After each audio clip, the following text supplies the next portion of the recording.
Right now, for the first time in human history, Mars is no longer a destination scientists talk about reaching someday. It is a destination engineers are actively building spacecraft to reach. Launch windows have been planned, hardware has been tested, billions of dollars have already been spent preparing for a journey that may happen within this decade. And yet, the closer we get to Mars, the more unsettling the reality becomes. The atmospheric pressure on the Martian surface is just 0.6% of Earth's, not 6%, not 60%, 0.6. The average temperature is minus 63 degrees Celsius. A radio signal can take up to 22 minutes to travel between Mars and Earth. If something goes catastrophically wrong, the crew will solve the problem themselves or die before anyone on Earth even knows there was a problem. And those are only the obvious dangers. Months of deep space radiation await them before they ever arrive. Reduced gravity will begin changing their bodies during the journey. Every repair, every emergency, every critical decision will happen farther from Earth than any human has ever been. Then there is Mars itself, a world that once had rivers, lakes, and a thicker atmosphere. A world that may still be hiding answers beneath its surface that no rover has been able to fully uncover. The challenge of reaching Mars is enormous. The challenge of surviving there may be even greater. Before we go any further, if you enjoy exploring the cosmos with us, a quick like or subscribe goes a long way. It helps us keep making these deep dives for curious minds like yours. Let's start with what kind of planet Mars actually is. Mars does not reveal itself all at once. From a distance, it appears simple, a reddish point moving among the stars. Yet as we draw closer, details emerge, and each one changes how we understand the world beneath us. We are looking at the fourth planet from the Sun, circling at an average distance of 228 million kilometers, which is about 142 million miles. Its year is longer than ours, but its day feels strangely familiar. A Martian day lasts 24 hours and 37 minutes. For the first cruise, that extra half hour will be noticeable, though not overwhelming. Your body can adapt. Our internal clocks are flexible enough to follow this slightly different rhythm. Size tells a different story. Mars is only about half the diameter of Earth, and with less mass comes weaker gravity. At the surface, gravity is roughly 38% as strong as what we know at home. A person weighing 180 pounds on Earth would feel closer to 68 pounds on Mars. At first, that sounds liberating. Walking may seem easier, carrying equipment may feel lighter, but bones and muscles evolved under stronger gravity. Remove much of that constant pull, and the body begins changing in ways that are far less convenient. The air offers no comfort. Mars possesses an atmosphere made almost entirely of carbon dioxide, around 95% by volume. Yet the atmosphere itself is extraordinarily thin, roughly 100 times thinner than Earth's. You cannot breathe it. You cannot walk through it unprotected. But it still exerts influence. There is enough atmosphere to create friction and heat during arrival from space, yet too little to slow a large spacecraft effectively. Engineers must solve both problems at once. Across the surface, the scale becomes difficult to grasp. Olympus Mons rises approximately 22 kilometers high, which is about 13.7 miles, making it the largest known volcano in the solar system.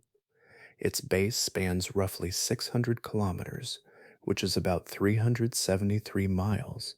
Nearby, the immense canyon system called Valles Marineris stretches around 4,000 kilometers, which is about 2,485 miles, and descends as much as 7 kilometers deep, which is about 4.3 miles. These features are not geological curiosities. They are evidence of a world shaped by forces operating across immense spans of time. But Mars was once profoundly different. More than 3.5 billion years ago, liquid water flowed across its surface. Rivers carved channels, lakes filled basins. A thicker atmosphere held greater warmth, while a global magnetic field shielded the planet from the harshest effects of space. Somewhere along its history, that protection failed. The atmosphere diminished, the water vanished from the surface, the planet transformed.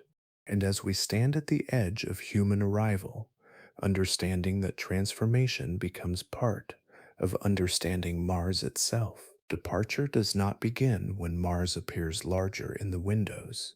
It begins much earlier, at the moment Earth stops protecting you. Once the transit vessel leaves the reach of our planet's magnetic influence, a vast natural shield is left behind. That shield, called the magnetosphere, is a region where Earth's magnetic field deflects many charged particles arriving from the Sun and from deep space. Its protective effect fades far beyond the atmosphere, extending roughly 60,000 kilometers, which is about 37,282 miles. Beyond that boundary, conditions change. The voyage itself lasts between roughly 6 and 9 months, depending on the positions of the planets and the chosen trajectory. Launch opportunities arrive only during favorable alignments that occur about every 26 months. Miss one, and another long wait begins. But once the journey is underway, schedules matter less than exposure. Across interplanetary space, galactic cosmic rays pass through nearly everything. These particles were accelerated by ancient stellar explosions and travel at extraordinary speeds through the galaxy. Spacecraft walls slow only a fraction of them. Many continue onward through equipment, through living tissue, and through the chemical structures that keep cells functioning properly. Every day adds a little more accumulated damage. Another threat arrives more suddenly. Solar energetic particles, released during powerful eruptions on the Sun, can flood surrounding space within hours.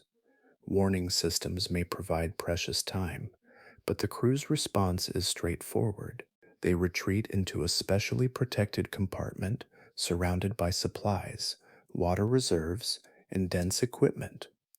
There they wait for the storm to pass. During the crossing, total radiation exposure is expected to reach approximately 300 millisieverts. That amount is comparable to about 15 years of natural background radiation on Earth compressed into a single voyage. There is no stepping outside, no fresh air, no escape from the environment surrounding the ship. Meanwhile, another process unfolds within the body itself. Muscles begin shrinking from disuse. Bone tissue gradually loses density. Even the heart adapts to weightlessness, working less aggressively because gravity is no longer pulling blood downward. The body responds exactly as evolution taught it to respond. It simply evolved for a different world. Fluid drifts upward toward the head. Pressure inside the skull increases. Some astronauts develop a condition called spaceflight associated neuroocular syndrome, a change in eye structure that can blur vision and sometimes persist long after returning home. The immune system changes as well. Dormant viruses, including herpes simplex, Epstein-Barr virus, and varicella zoster virus, have reappeared during extended missions. Days blend together. Artificial lighting attempts to replace the familiar cycle of sunrise and sunset, yet sleep often becomes fragmented.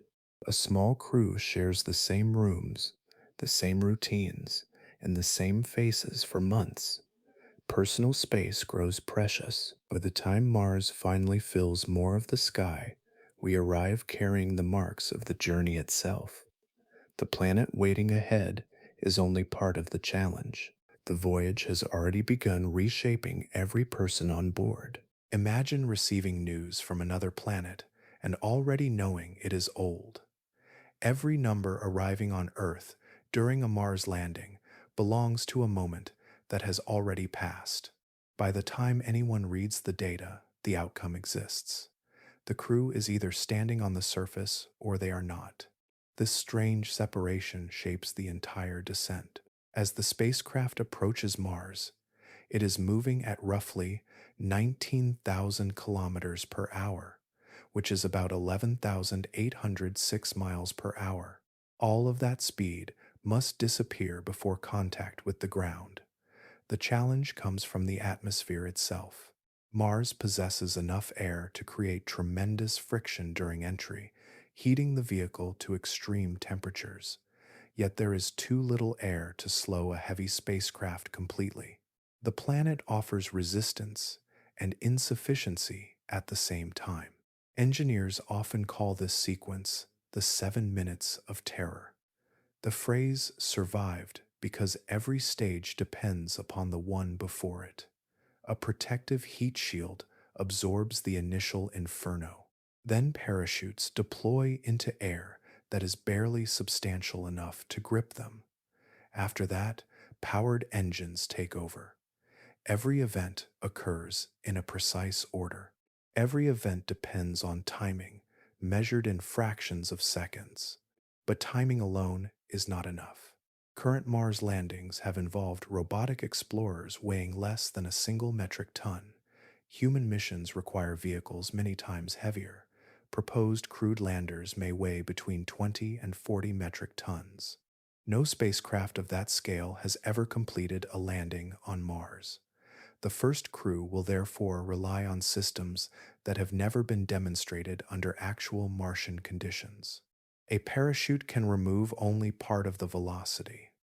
The remaining speed belongs to engines. Those engines must ignite at exactly the right moment and produce exactly the right thrust. Sensors continuously estimate altitude, velocity, and atmospheric density. A small error can spread through the sequence. Dust suspended in the atmosphere may slightly alter calculations. An instrument may interpret conditions incorrectly. A delayed response, lasting only moments, can become catastrophic. Long before arrival, planners select the destination with extraordinary care. Lower elevations are favored because slightly denser air provides additional braking assistance. Broad, flat terrain reduces rollover risk. Access to buried ice matters. So does distance from regions known for severe dust activity. One frequently discussed location is Jezero Crater, an ancient basin approximately 49 kilometers wide, which is about 30.4 miles wide, where earlier robotic exploration mapped a landscape once shaped by flowing water. Throughout the descent, Earth can do nothing. Commands cannot arrive in time. Advice cannot arrive in time. The crew and the spacecraft are alone with the decisions already programmed into the system. Then comes contact. If everything functions as intended, motion stops, dust settles, and the landing becomes history. Relief lasts only moments before checklists begin. If something failed, the first indication reaches Earth minutes later when a stream of telemetry simply ends. Long before anyone steps outside, the mission pauses at a doorway. On one side sits a carefully controlled habitat filled with breathable air, stable pressure, and familiar human requirements. On the other side waits Mars. Between them stands the airlock, a chamber that will be opened and sealed hundreds of times during the surface stay. Every crossing depends upon it. Preparation begins hours earlier. Suit technicians and crew members move methodically through long checklists. Pressure systems are verified. Oxygen reserves are measured. Carbon dioxide removal equipment is tested. Communication links are confirmed. Thermal controls are inspected. Every seal is examined. Every connection is reviewed. The process feels repetitive, yet repetition is part of survival. What we casually call a spacesuit is actually a personal spacecraft. Inside the suit, pressure must remain high enough to keep the body functioning normally. Temperature must stay within a narrow range. Oxygen must circulate continuously. Carbon dioxide must be removed before it accumulates. Water cooling systems carry excess heat away from the body. Electronics monitor performance constantly. Everything works together as a portable life support environment. But the margin for failure remains extremely small. One danger has a name unfamiliar to most people. Ebulism is the formation of gas bubbles within body fluids when surrounding pressure becomes too low. On Mars, a catastrophic suit breach would expose the body to conditions where this process begins rapidly. Blood does not erupt outward, as popular fiction often suggests. Instead, dissolved gases begin escaping from tissues and fluids. Consciousness could be lost within roughly 15 seconds. Survival time would be measured in minutes. For that reason, attention gradually shifts toward the airlock itself. Fine Martian dust settles onto every exposed surface after each excursion. Individual particles are extremely small and often electrically charged, allowing them to cling stubbornly to materials. Over months, seals experience wear. Mechanical components expand and contract through repeated temperature changes. Maintenance becomes a permanent routine. Eventually, the outer door opens. The first sensation may not be visual. Sound behaves differently here. On Earth, sound travels through air at approximately 343 meters per second. On Mars, transmission falls to roughly 240 meters per second because the atmosphere is so thin. External noises become muted and altered. Your own breathing inside the helmet dominates awareness. Then the landscape emerges fully. Above you stretches a butterscotch-colored sky fading toward dusty shades near the horizon. The sun appears smaller than the one remembered from Earth, delivering only about 43% of the sunlight reaching our home world. Near sunset, an unusual reversal occurs. Blue hues gather close to the setting sun, while surrounding regions darken into deeper colors, an effect created by fine iron-rich dust suspended overhead. Beneath your boots lies another remarkable detail. The surface records disturbances with extraordinary patience. There is no rainfall to erase tracks, no vegetation to reclaim them. Very little weathering occurs compared with Earth. A single footprint may remain recognizable for millions of years, enduring longer than cities, monuments, and generations, preserved within the history of another world. The first challenge after arrival is surprisingly ordinary. It is standing up. For months, the crew has lived in an environment where weight effectively disappeared. Every movement required adaptation to a world without up or down. Now, as boots press against Martian ground, the body encounters resistance again. Not Earth resistance, but enough to demand an immediate response. Mars provides roughly 38% of Earth's gravity. That sounds forgiving. Yet weakened muscles do not experience it that way. During transit, muscle fibers gradually shrank despite extensive exercise programs.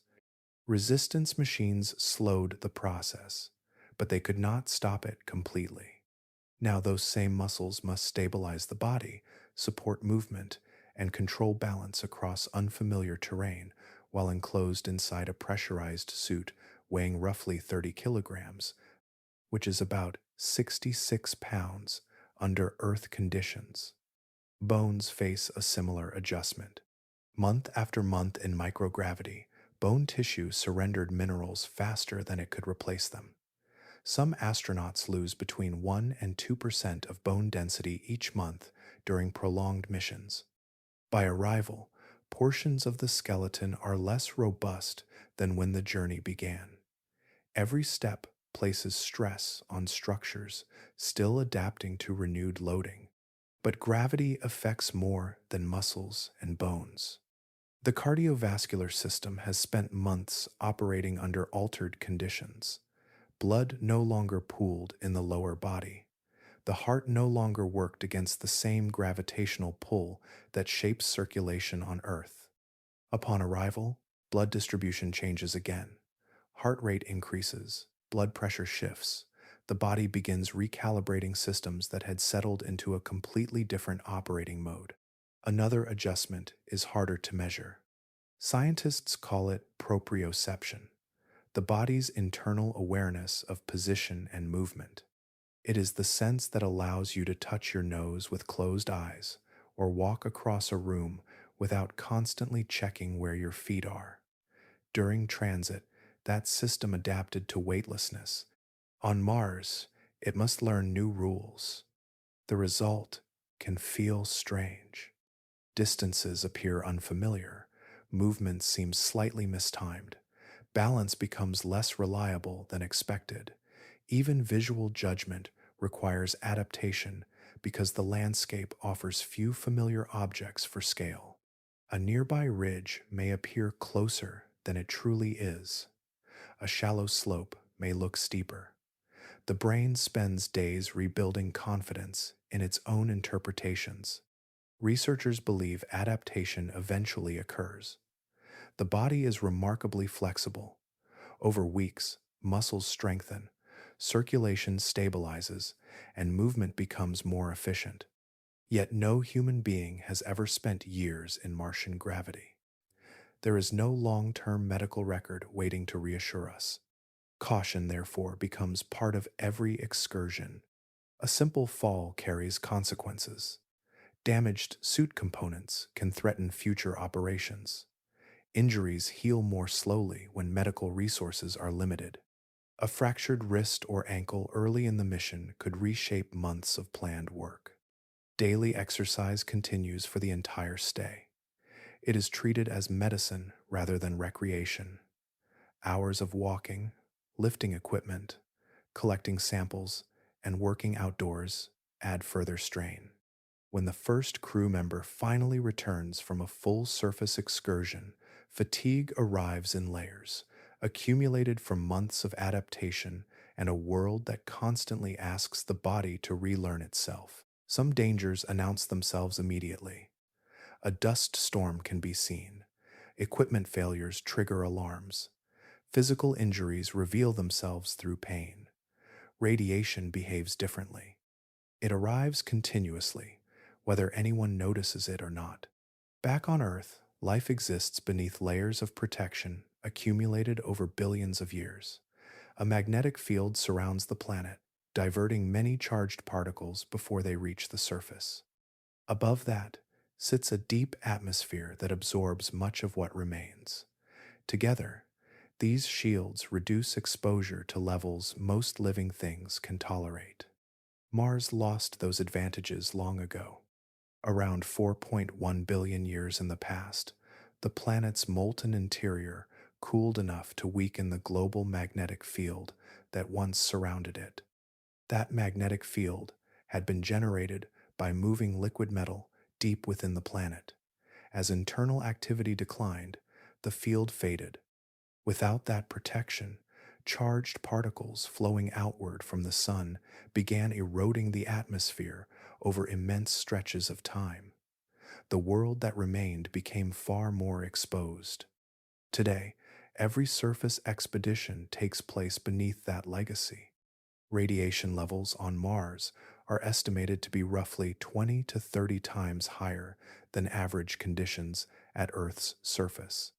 Measurements collected by robotic explorers indicate daily exposures near 2/3 of a millisievert, compared with roughly 1/100th of a millisievert experienced on Earth.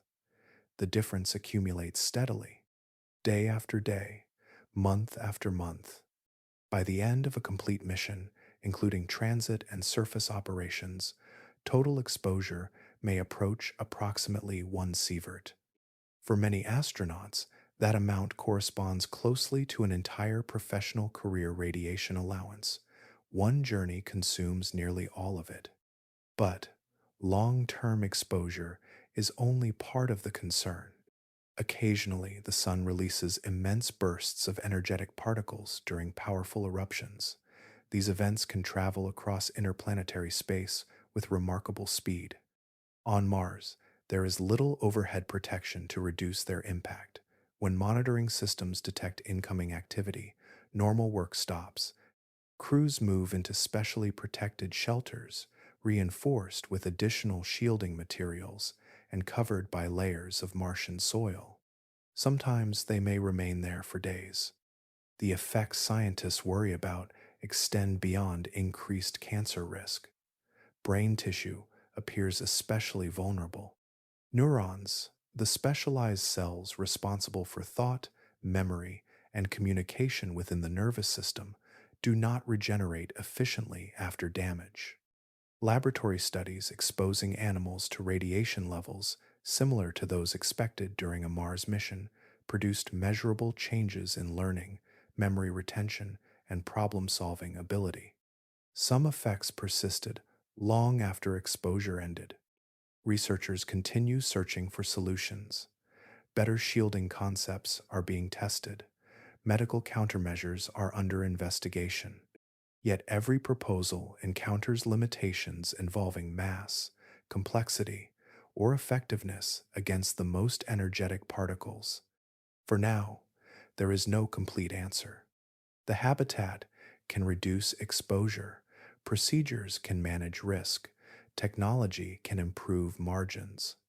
But the radiation remains present every day, moving through the environment, through equipment, and sometimes through the people who chose to travel there, accepted as one of the permanent conditions of living on Mars. A grain of Martian dust seems insignificant. You could place thousands of particles across the width of a fingertip and still struggle to see them individually. Yet over time, these tiny fragments become one of the most persistent challenges facing anyone living on Mars. The particles are extraordinarily fine, averaging about 1.5 micrometers across. A micrometer is 1 millionth of a meter, far smaller than the width of a human hair. Their small size allows them to drift into crevices, cling to equipment, and settle onto surfaces that appear clean. Mars adds another complication. Many of these particles carry electrostatic charge, meaning they can attract themselves to materials through electrical forces rather than simple contact. As a result, dust rarely stays where you expect it. It collects on helmet visors. It settles into airlock mechanisms. It coats sensors, lenses, filters, and moving joints. Every journey outside brings another layer back toward the habitat. Every return introduces new contamination risks. Over months of operation, managing dust becomes part of nearly every daily task. But the problem extends beyond mechanics. Martian soil contains compounds known as perchlorates. These are chlorine-based chemicals with strong oxidizing properties, meaning they readily participate in reactions that can damage biological systems. Measurements from robotic missions suggest concentrations ranging from roughly 0.5% to 1% by weight in some regions. On Earth, similar compounds are handled carefully because prolonged exposure can interfere with thyroid function and other important biological processes. Dust, therefore, becomes both a mechanical concern and a medical one. Each excursion increases the challenge. Particles accumulate around suit seals and flexible joints, gradually reducing mobility. Filters trap contaminants, but eventually require replacement. Optical surfaces lose clarity. Equipment ages faster. The effect is incremental, almost unremarkable on any single day. Yet mission planners think in months rather than moments. History provides a reminder. In the year 2018, A planet-wide dust storm enveloped Mars for many months. Sunlight, reaching portions of the surface, dropped dramatically.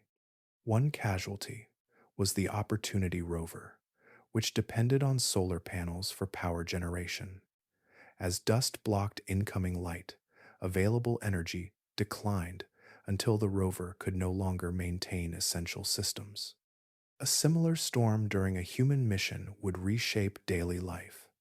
Surface operations could pause for extended periods. Outdoor work might become impossible. Habitats would feel smaller as weeks passed indoors. Psychological strain would grow alongside operational challenges. Engineers are developing solutions.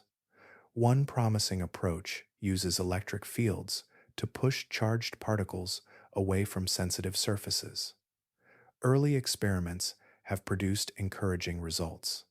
But laboratory success and planetary reliability are very different achievements. For now, dust remains woven into every aspect of Martian existence. It rides on equipment, settles onto machinery, enters workflows, and consumes attention. Unlike dramatic emergencies, it rarely announces itself. Instead, it accumulates gradually, particle by particle, becoming a constant companion for anyone attempting to build a life on Mars. Open a cabinet inside the habitat, and you are looking at years of preparation compressed into a small volume. Every container, instrument, medication, and reference guide exists for a simple reason. Once the crew reaches Mars, medical help no longer comes from somewhere else. It lives entirely within the people already there. At least one crew member will almost certainly have advanced medical training, likely including surgical capability. That expertise is essential. Yet medicine on Mars immediately encounters a difficult limitation. A surgeon cannot perform an operation on themselves. If the most qualified person becomes ill or injured, responsibility shifts to crewmates whose primary specialties may lie elsewhere. Preparation, therefore, becomes unusually broad. The medical inventory must support an expedition lasting roughly 3 years without guaranteed resupply. Fractures, infections, allergic reactions, cardiac problems, radiation related illness, traumatic injuries, and psychological crises all require planning. Even relatively common conditions demand attention because every problem unfolds in an environment where replacement supplies are finite. But some of the most likely emergencies are surprisingly familiar. Dental issues consistently appear in studies of isolated expeditions. A damaged tooth or deep infection may not threaten life directly, yet persistent pain can undermine sleep, concentration, and morale. Historical records from remote polar stations include cases where personnel performed their own dental procedures because professional care was unavailable. Similar situations must be anticipated on Mars. Communication offers only partial assistance. Depending on planetary positions, a message sent between Mars and Earth may require many minutes to arrive. A complete exchange can take between roughly 6 and 44 minutes. Medical consultation still exists, but it resembles correspondence rather than conversation. By the time advice returns, the crew may already have acted. Surgery presents another challenge. Creating a sterile environment means preventing contamination by microorganisms and unwanted particles. Maintaining that standard becomes difficult inside a habitat where fine dust constantly threatens seals, equipment, and workspaces. There is no large hospital nearby, no blood bank, no intensive care unit. Every procedure occurs within practical limits established long before launch. Time adds complications of its own. Many medications slowly degrade.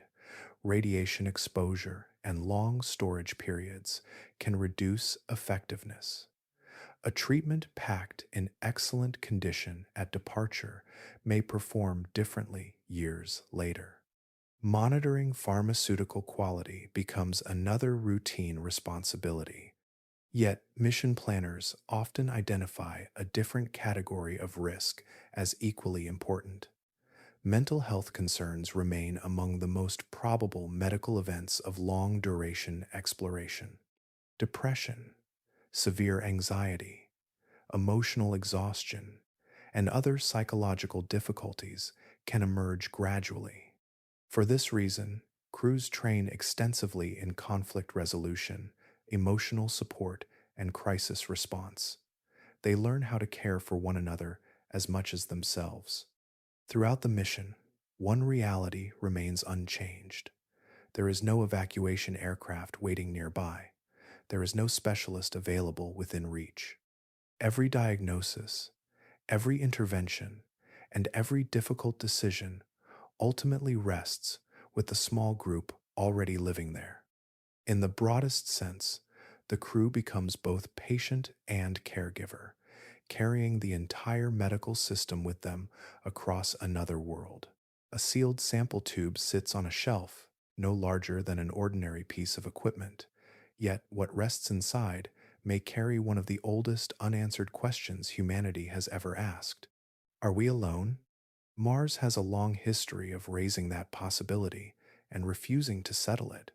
Nearly half a century ago, in the year 1976, the Viking landers became the first machines to perform direct biological experiments on Martian soil. Among them was the labeled release experiment, designed by scientist Gilbert Levin.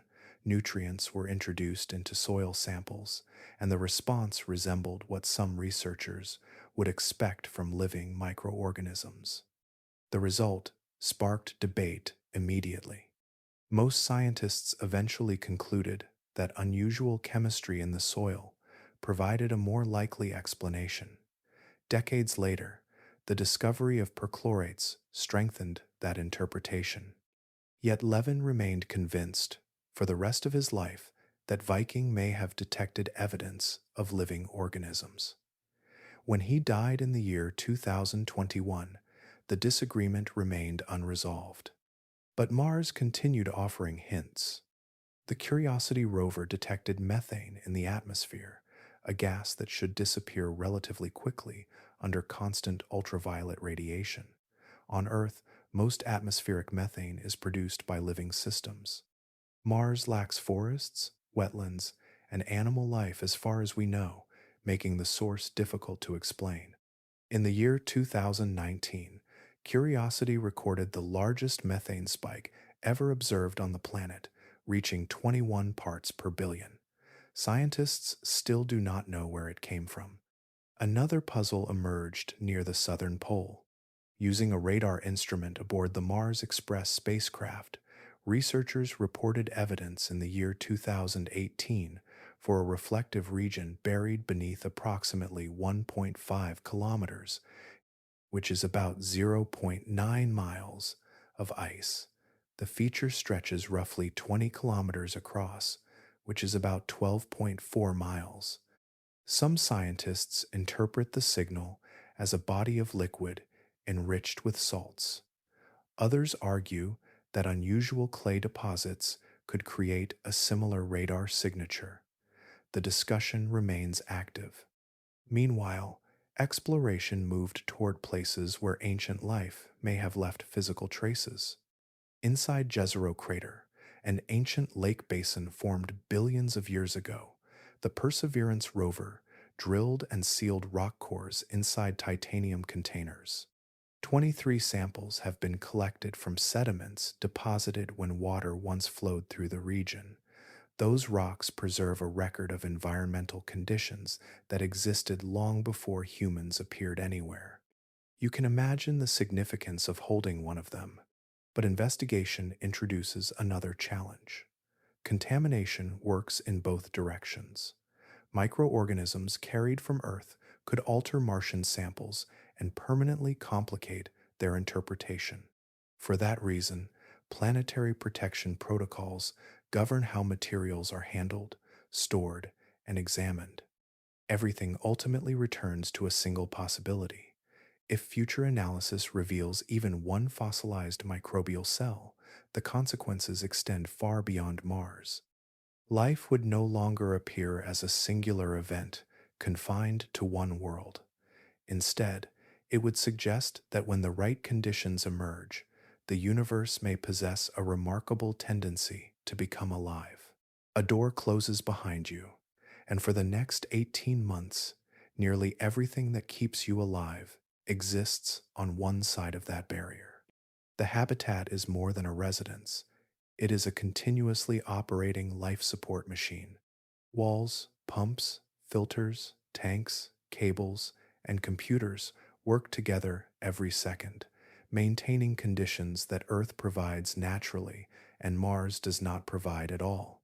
Unlike the spacecraft that carried the crew across interplanetary space, this structure becomes a fixed home. Some mission designs place it on the surface years before human arrival through robotic deployment. Others integrate it directly into the landing architecture. Either way, once the crew moves inside, the habitat becomes the center of daily existence, and there is nowhere else to go. Outside waits an environment where pressure is too low for unprotected survival. Temperatures fluctuate dramatically, and radiation exposure remains an ongoing concern. During a typical Martian day, conditions may shift from around minus 80 degrees Celsius or minus 112 degrees Fahrenheit to roughly minus 20 degrees Celsius or minus 4 degrees Fahrenheit. The habitat stands between those extremes and the people living within it. Many proposed designs take advantage of local materials. Engineers often envision covering habitats with several meters of Martian soil. Those layers provide valuable shielding against radiation and small impacts from space. Building protective barriers from material already present on Mars avoids launching enormous masses from Earth. But protection consumes space. Current concepts generally provide between 50 and 100 cubic meters of interior volume per crew member. A cubic meter is a space measuring 1 meter on each side. Within that limited environment, people sleep, exercise, conduct research, maintain equipment, prepare meals, and spend countless hours together. The habitat contains their workplace, dining room, medical center, and personal refuge all at once. Every resource circulates through carefully managed systems. Water is recovered from breath, perspiration, and waste products at extraordinarily high efficiency. Food arrives from Earth, grows in controlled cultivation systems, or combines both approaches. Oxygen must be generated continuously. One demonstrated method uses equipment similar to the Mars Oxygen in situ resource utilization experiment carried by the Perseverance rover, converting carbon dioxide from the atmosphere into breathable oxygen. Power remains equally important. Because sunlight reaching Mars is weaker than at Earth, and dust gradually accumulates on exposed surfaces, many mission planners favor compact nuclear fission reactors. These systems operate continuously regardless of weather or daylight conditions. Their reliability supports every other system inside the habitat. But one process remains especially critical. Each crew member exhales carbon dioxide with every breath. In a sealed environment, concentrations slowly rise unless active removal systems operate continuously. Carbon dioxide scrubbing means extracting that gas from the air and maintaining safe atmospheric conditions. If those systems stop functioning, symptoms can progress from headaches to confusion and eventually far more serious consequences. Life inside the habitat therefore depends on an intricate balance. Hundreds of components perform ordinary tasks every day. Most receive little attention when functioning normally. Yet together, they sustain an entire human presence on another world, preserving a small island of Earth beneath the Martian sky. The first instinct after stepping outside may be to look down, checking footing, equipment, and the unfamiliar terrain. Yet sooner or later, every visitor will look upward. That is when Mars reveals how completely different it is. Above you stretches a sky tinted by iron-rich dust suspended through the atmosphere.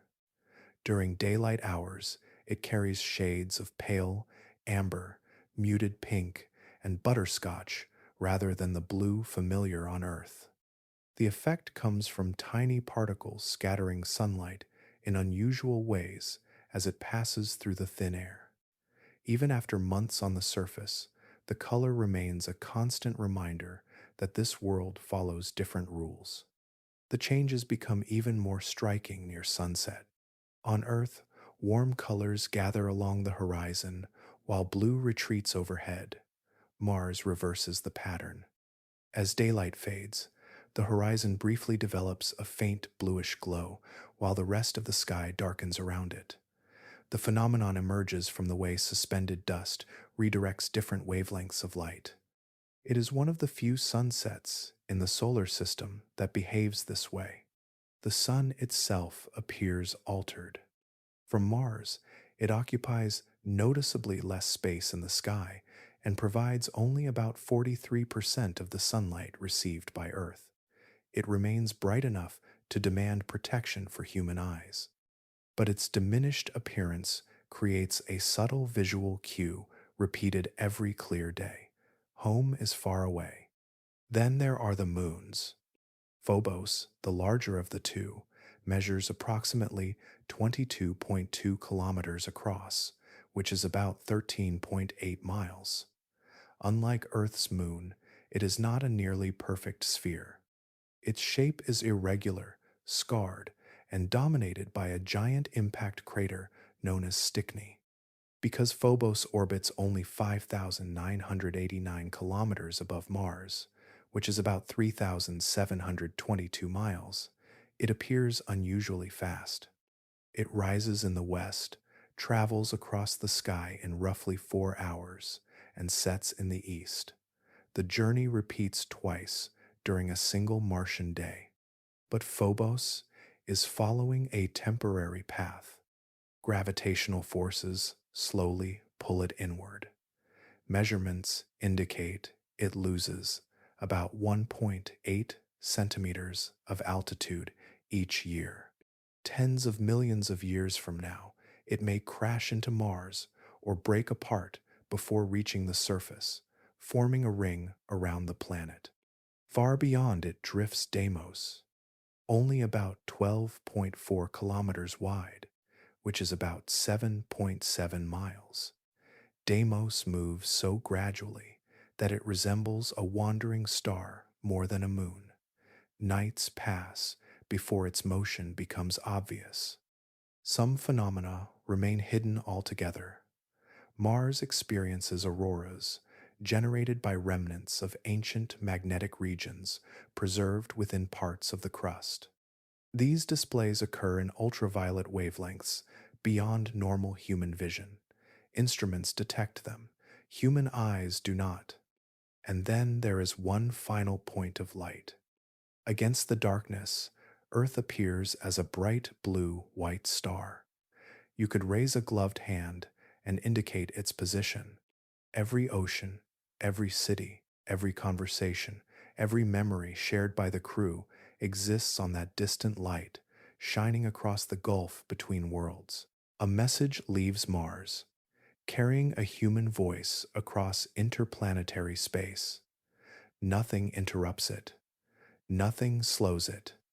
It travels at the fastest speed the universe allows, and still it arrives late. Distance changes the meaning of communication. When Earth and Mars approach one another most closely, they remain separated by approximately 54 million kilometers, which is about 33.6 million miles. Even under those favorable conditions, a radio signal requires roughly 3 minutes to cross the gap. At their greatest separation, around 401 million kilometers, which is about 249.2 million miles. The same signal spends approximately 22 minutes in transit. The mathematics are simple. The consequences are not. Every conversation depends on a response. A question sent during the closest alignment cannot receive an answer for about 6 minutes. During more distant periods, the exchange stretches toward 44 minutes. Ordinary dialogue dissolves into something slower, resembling correspondence more than conversation. But human relationships are built upon immediacy. A laugh shared at the exact moment a joke is told, a pause before someone answers, a change in tone that reveals uncertainty, excitement, or concern. Those details disappear across the distance. Crew members will record messages for family and friends. Families will record replies. Communication continues, yet the natural rhythm of speaking and being heard no longer exists. The separation becomes most apparent during difficult moments. Imagine receiving news that someone you love has died. The information arrives through a recording transmitted across millions of kilometers. You can listen immediately. You can respond immediately. But no response returns for many minutes, and perhaps much longer, depending on planetary positions. Grief unfolds inside the habitat, while Earth remains far beyond reach. Sometimes even delayed communication disappears altogether. During periods known as solar conjunction, Mars passes behind the Sun from Earth's perspective. The outer atmosphere of the Sun interferes with radio transmissions, making reliable communication impossible. For roughly 2 weeks, messages stop flowing between worlds. No incoming guidance arrives. No personal recordings appear. The crew continues operating independently until the alignment changes. Mission Control still watches when communication is available. Medical data, environmental readings, and engineering telemetry stream back toward Earth continuously. Specialists analyze information and send recommendations whenever necessary. But emergencies do not pause while messages travel. By the time advice reaches Mars, the situation has already changed. The crew has solved the problem, adapted to it, or suffered its consequences. Because of that reality, autonomy becomes essential. Research conducted during simulated Mars missions repeatedly suggests that crews perform better when trusted to make decisions locally. Authority naturally shifts toward those experiencing events directly. This is not merely a management preference, it emerges from physics itself. Across the mission, every transmission carries a reminder. You can still speak with Earth. You can still share experiences, observations, and memories. But between every message and every reply stretches a vast interval of space, measured not only in distance, but in time. At first glance, Mars appears defined by absence. Dry plains stretch toward distant horizons. Dust covers rocks, craters, and ancient landscapes. Nothing flows across the surface. Nothing glitters in sunlight like a river or sea. Yet beneath that appearance lies one of the most important resources on the entire planet. Water never truly disappeared. Much of it became trapped as ice, preserved through immense spans of time. The northern polar region alone contains enough frozen water that, if melted and distributed evenly, could cover Mars beneath a layer between roughly 1.5 meters and 2 meters deep. The southern polar deposits contain additional reserves, hidden beneath seasonal layers of frozen carbon dioxide that accumulate and retreat with changing conditions. But the poles are not the only reservoirs. Orbiting spacecraft equipped with ground-penetrating radar, a technique that uses radio waves to reveal structures below the surface, have identified extensive ice deposits buried at middle latitudes. In some locations, these layers rest only a few meters underground. For future explorers, that matters enormously. Water buried beneath accessible terrain is far more practical than water locked within distant polar environments. Evidence has also hinted at something even more intriguing. In the year 2018, observations from the Mars Express spacecraft revealed an unusual signal beneath approximately 1.5 kilometers of southern polar ice, which is about zero point 0.9 miles. The reflective region extends roughly 20 kilometers across, which is about 12.4 miles. One interpretation suggests a body of liquid preserved beneath the frozen layers. Another proposes unusual minerals or sediments producing a similar signature. The debate continues. Chemical processes add further complexity. Perchlorates, the same compounds that complicate human exploration, lower the freezing point of water dramatically through a process called deliquescence, meaning the absorption of moisture from the surrounding environment until a liquid forms. Salty brines may occasionally exist under present Martian conditions. These liquids would be extremely hostile by terrestrial standards, yet they demonstrate that water on Mars may still be more dynamic than once imagined. For the crew, water becomes a practical necessity rather than an abstract scientific question. Ice must be extracted, processed, purified, and stored. It supplies drinking water. It provides oxygen through electrolysis, a process that separates water into oxygen and hydrogen using electricity. It may also contribute to propellant production. Accessing those resources requires drilling systems capable of operating through unfamiliar subsurface layers while maintaining reliability far from replacement parts and repair facilities. Every borehole becomes an exploration of the unknown. Ancient landscapes visible from orbit suggest why these efforts matter scientifically as well. Dry channels, lake basins, and preserved deltas reveal that liquid water once shaped vast regions of Mars. Jezero crater remains among the most compelling examples. Between approximately 3.5 billion and 3.8 billion years ago, sediments accumulated there beneath standing water. When the first explorers walk across that terrain, they will not simply cross another dusty plain. They will move across the floor of an ancient lake, a place where water lingered long before complex life emerged on Earth, preserved beneath layers of time and dust until human footsteps finally arrived. Long before any mechanical failure or medical emergency appears, another challenge begins unfolding inside the crew themselves. It cannot be measured with a wrench. It cannot be repaired with spare parts. It travels with them from launch.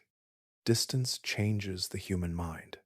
No person has ever journeyed farther than roughly 400,000 kilometers from Earth, which is about 249,000 miles. That record was established during the lunar missions of the late 1960s and early 1970s. A voyage to Mars extends far beyond that experience. Depending on planetary positions, the crew may find themselves between 54 million kilometers, which is about 33.6 million miles, and 401 million kilometers, which is about 249.2 million miles. From home, the difference is not merely larger, it belongs to another category entirely. For the first time in human history, Earth ceases to appear as a world. During departure, oceans and continents vanish into a shrinking disk. Later, that disk contracts into a brilliant point. Eventually, it becomes difficult to distinguish from surrounding stars. Researchers describe this possibility as the Earth out of view phenomenon, the psychological impact of losing visual connection with the planet that shaped every human memory. Simulations attempt to estimate its effects. No real mission has ever tested it, but isolation has been studied. In Hawaii, the Hawaii Space Exploration Analog and Simulation Program placed crews inside a Mars-like habitat for missions lasting up to 12 months. Researchers documented increasing interpersonal tension, stronger territorial behavior surrounding personal space, communication difficulties, and measurable mood disruption. Many effects became more apparent after the first few months, once novelty faded and routine settled in. Another experiment extended even further. The Mars 500 study in Moscow sealed participants inside a simulated interplanetary mission for 520 days. Sleep disturbances spread through the group. One participant became markedly inactive for extended periods.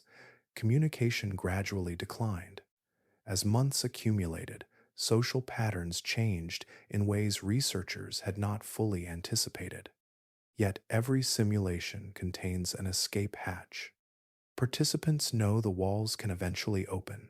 They know medical help exists nearby. They know Earth remains immediately accessible beyond the facility. A crew on Mars carries no such certainty. Outside the habitat lies genuine danger. Between worlds stretches a vast gulf, measured in hundreds of millions of kilometers. Psychologists have identified another recurring pattern called the third quarter phenomenon. Morale often drops after the midpoint of an expedition, when initial excitement has disappeared and completion still feels distant. During a Martian surface mission, that phase arrives deep into the stay, when fatigue has accumulated and the return journey remains far ahead. But the same environment that creates pressure also provides the primary defense against it. The crew becomes each other's entire social universe. For many months, perhaps years, counting both transit phases, a handful of individuals represent every conversation, every celebration, every disagreement, and every source of support. Technical expertise matters greatly. Psychological compatibility matters just as much. On Mars, human relationships become a life support system of their own.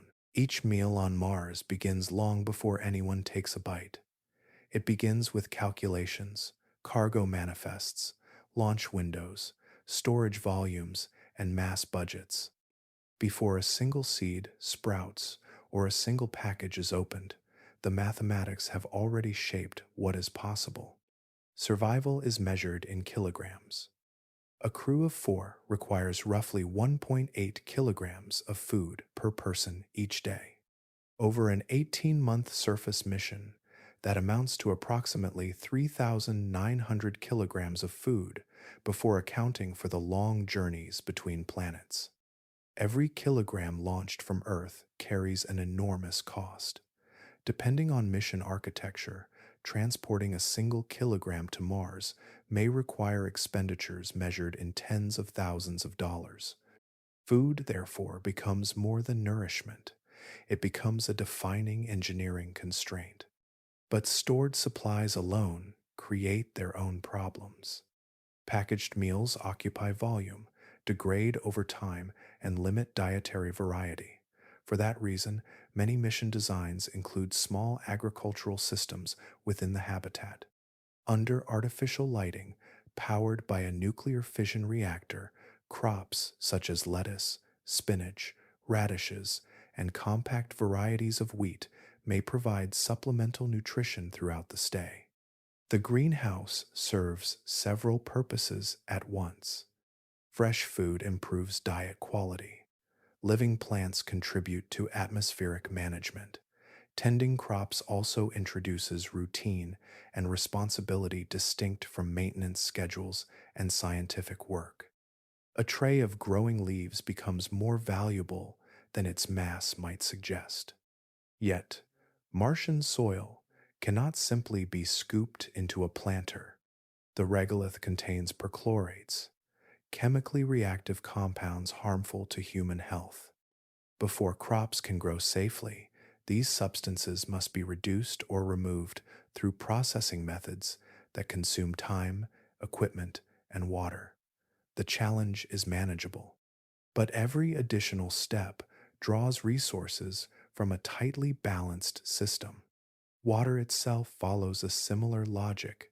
Current recycling systems aboard the International Space Station recover approximately 93% of water from urine, perspiration, and moisture released through breathing. Mars missions require even greater efficiency. Recovery rates above 98% may become necessary to maintain long-term sustainability.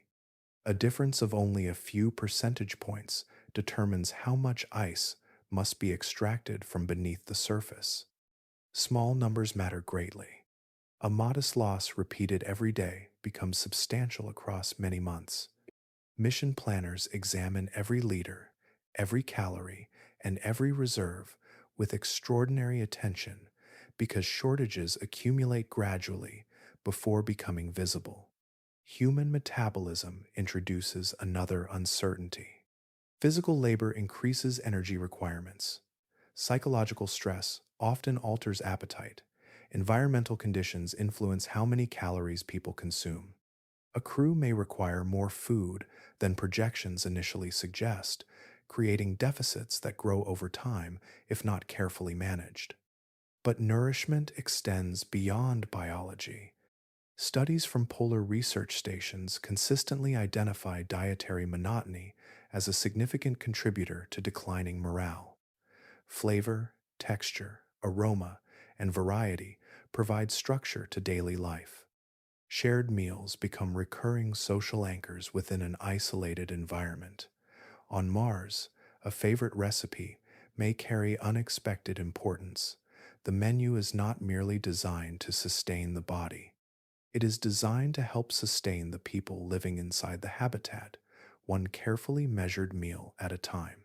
Temperature on Mars is not a background condition.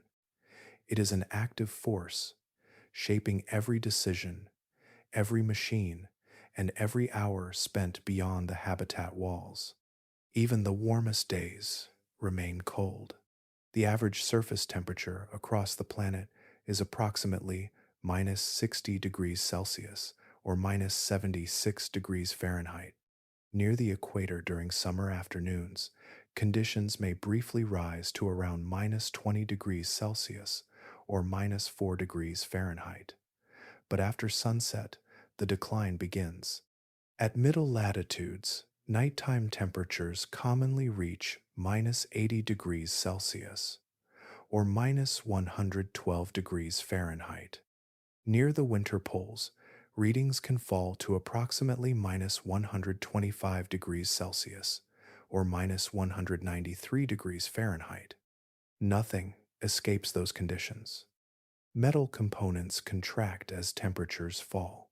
Repeated contraction places stress on joints and connection points. Some materials become increasingly brittle. Lubricants thicken and lose their ability to flow properly through moving systems. Batteries store less energy. Electronic components operate closer to their design limits. Flexible seals shrink and may develop microscopic pathways through which gases can slowly escape. But the challenge is not simply extreme cold. It is constant change. Engineers describe thermal cycling as the repeated expansion and contraction caused by shifting temperatures. On Mars, equipment may experience swings of 60 degrees Celsius or 140 degrees Fahrenheit, and sometimes approaching 100 degrees Celsius or 180 degrees Fahrenheit within a single day and night cycle. Every expansion and contraction introduces tiny stresses. Over months, those stresses accumulate. Fatigue becomes unavoidable. Rovers crossing the landscape, drilling systems extracting subsurface resources, communication antennas maintaining contact with Earth, and scientific instruments collecting samples all endure the same process. Each sunrise begins another cycle. Each sunset begins another. Human explorers carry their own thermal requirements. A spacesuit must preserve an internal environment near 21 degrees Celsius or 70 degrees Fahrenheit while operating in conditions that may remain around minus 80 degrees Celsius or minus 112 degrees Fahrenheit. Insulation layers reduce heat loss. Electrical heating systems provide warmth. Heat exchangers redistribute thermal energy throughout the suit. During every excursion, these systems must function continuously. There is little room for interruption. The habitat follows similar rules. Interior temperatures must remain stable regardless of external conditions. Heating systems operate day and night, drawing power from the settlement's energy infrastructure. Multiple layers of redundancy are built into the design because heating failures escalate rapidly. Backup systems support primary systems. Additional backups support those. But even reliable technology benefits from careful timing. Surface operations are often scheduled during the warmest available periods. Near equatorial regions, midday offers the broadest margin for both equipment and personnel. Winter mornings at higher latitudes narrow those margins considerably, increasing risks associated with even minor malfunctions. Unlike a catastrophic accident, cold rarely announces itself dramatically. Instead, it works gradually through materials, mechanisms, and structures, week after week, cycle after cycle. It slowly wears at the machinery of survival, reducing tolerances, testing reliability, and reminding every explorer that Mars never truly stops exerting pressure on the systems keeping them alive. For most of the mission, the crew's attention focuses on daily survival. Systems must function, resources must last, problems must be solved. Yet somewhere beyond those immediate concerns stands a single machine waiting for its moment. Everything depends on it. The Mars Ascent Vehicle is the rocket responsible for carrying the crew from the surface back into orbit. Unlike equipment that can fail gradually, this vehicle represents a sharp boundary between possible return and permanent isolation. If it cannot launch when required, no rescue mission can arrive in time. No secondary spacecraft waits nearby. The crew's future remains tied to one departure system. Because of that reality, the vehicle will almost certainly arrive before the astronauts do. Long before any human launch from Earth, cargo missions are expected to deliver critical infrastructure to Mars. Among those assets will be the ascent vehicle and the equipment needed to prepare it for flight. Engineers intend to verify that the rocket is fueled, functional, and ready before committing a crew to the journey. Confidence must be established in advance. But fuel itself presents an extraordinary challenge. Transporting all return propellant from Earth would impose enormous mass penalties. Instead, many mission architectures rely on manufacturing fuel directly on Mars. One proposed method uses the Sabatier reaction, a chemical process that combines hydrogen brought from Earth with carbon dioxide collected from the Martian atmosphere. The result is methane and oxygen, both suitable as rocket propellants. The return journey therefore begins months before launch. Machines operating on the surface continuously gather atmospheric gases, process raw materials, and slowly build the resources needed for departure. Every kilogram produced locally reduces the burden carried across interplanetary space. Timing introduces another layer of pressure. Launch opportunities between Earth and Mars occur only at intervals of roughly 26 months. Missing that window creates severe consequences. Food reserves, medical supplies, replacement components, and equipment lifetimes are calculated around planned schedules. An additional 26 months on the surface would demand extraordinary adaptation using finite resources already under strain. But reaching orbit is still not the end. After ascent, the crew must rendezvous with a separate return spacecraft waiting around Mars. Orbital rendezvous requires precise navigation, accurate propulsion, and reliable docking mechanisms. Small errors can produce major consequences. A failed connection, an incorrect orbit, or a serious spacecraft malfunction could leave astronauts circling Mars with limited supplies and no practical destination. Throughout the mission, awareness of these realities never disappears. The crew will know the status of the ascent vehicle in remarkable detail. Fuel production rates, system health reports, maintenance records, and launch readiness assessments will become familiar parts of daily life. They will track those numbers as closely as environmental readings inside the habitat. Not out of habit, because that rocket represents something larger than transportation.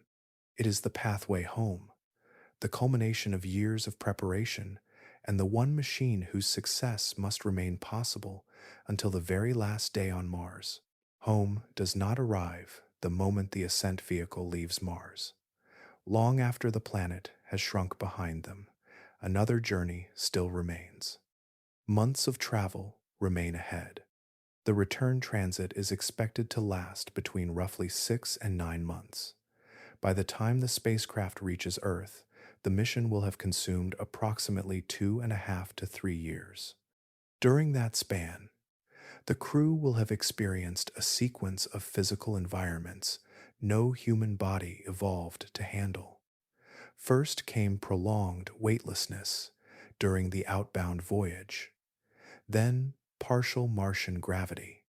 After departure, weightlessness returns once more. Finally comes Earth. That final transition may be the hardest. Inside the returning spacecraft, muscles begin adapting again to microgravity. Bones continue losing mineral density despite exercise programs. The cardiovascular system adjusts to conditions where the heart no longer works against full gravitational loading. By arrival, the body has spent years operating under rules very different from those waiting below. Then gravity returns all at once. Earth exerts a familiar pull, yet familiarity does not guarantee comfort. Astronauts, returning from missions lasting only several months aboard the International Space Station, have often described Earth's gravity as unexpectedly overwhelming. Standing can feel difficult. Simple movement requires effort. After a Mars expedition lasting years, the challenge may become considerably greater. Every system must readjust. Walking must be relearned. Balance mechanisms inside the inner ear require recalibration. Cardiovascular performance improves only gradually. Muscles strengthen through rehabilitation. Bone recovery may continue for months or years. Some effects could persist indefinitely. Researchers remain particularly interested in possible long-term consequences of radiation exposure and changes affecting vision and cognition. But physical recovery represents only part of the transition. The crew returns to a world that never stopped moving. Children have grown older. Friends have changed jobs, relationships, and routines. Entire chapters of life unfolded while communication crossed interplanetary distances through delayed messages. Important moments were shared, yet always from afar. Earth remains recognizable. At the same time, it feels subtly altered. This experience is not unique to Mars missions. Antarctic researchers, submarine crews, and astronauts returning from orbital expeditions often describe a similar sensation. Familiar places seem slightly different. Daily life appears faster. The individual who returns is no longer exactly the person who departed. Time changed, both sides of the journey. For Mars explorers, another layer accompanies that adjustment. They will return as the first human beings ever to walk on another planet. Global attention will arrive immediately. Interviews, ceremonies, scientific briefings, and public appearances will compete with medical examinations and rehabilitation schedules.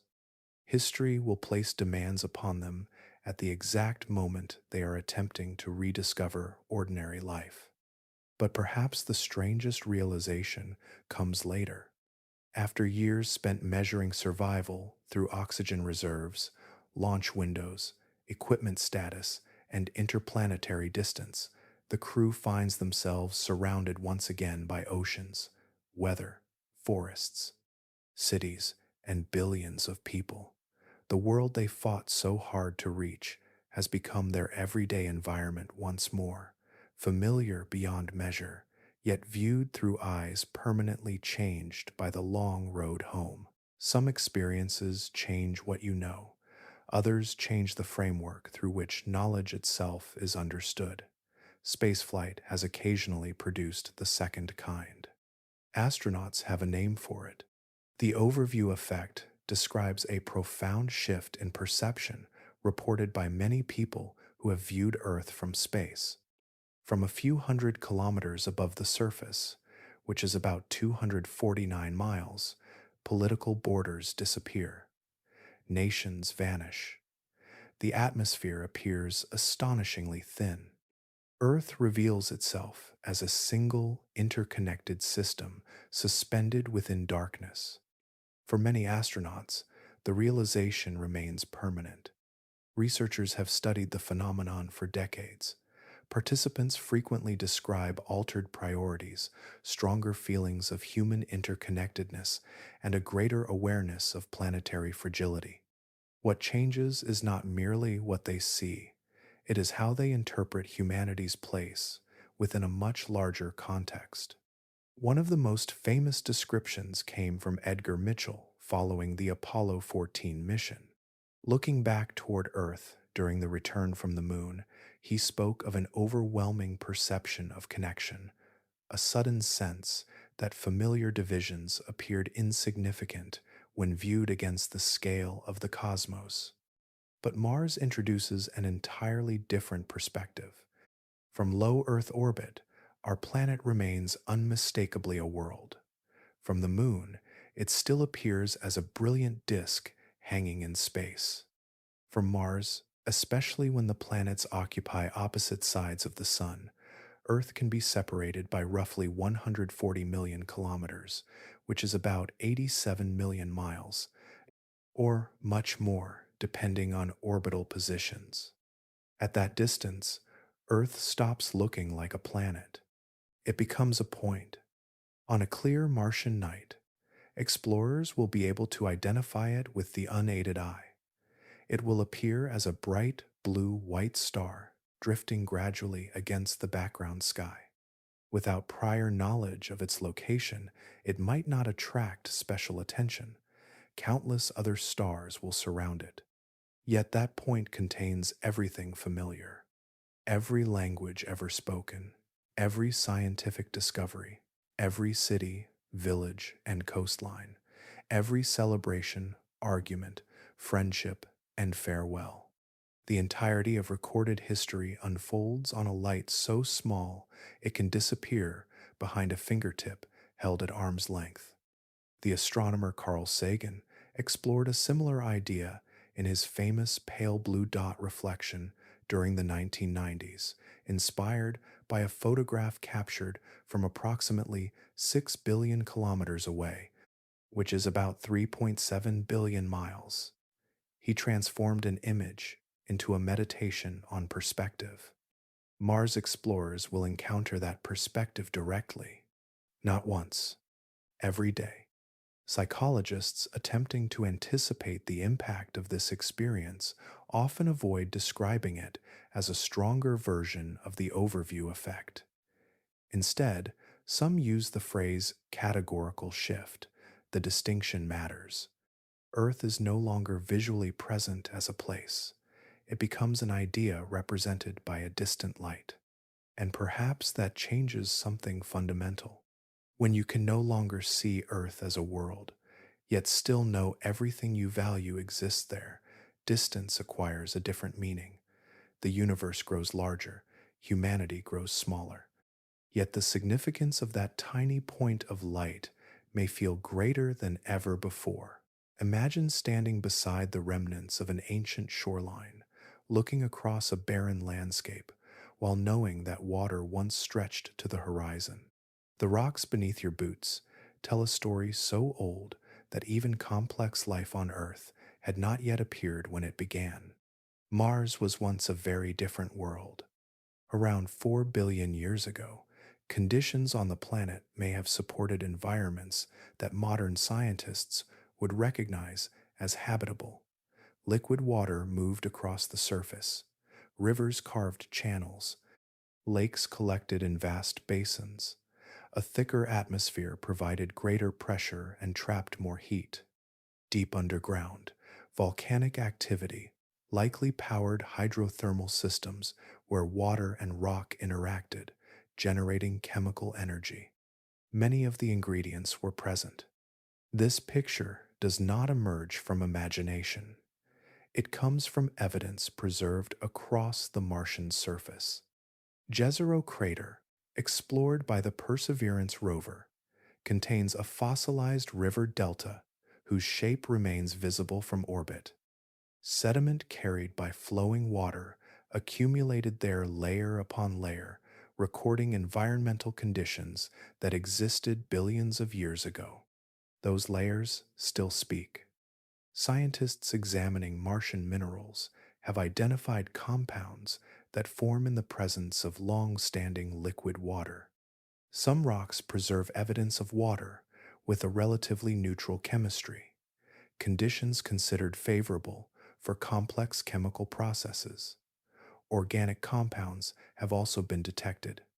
Organic compounds are carbon-based molecules that can arise through both biological and non-biological processes. But the most remarkable detail may be how familiar the beginning was. Mars and Earth formed approximately 4.5 billion years ago from the same swirling cloud of gas and dust surrounding the young Sunday.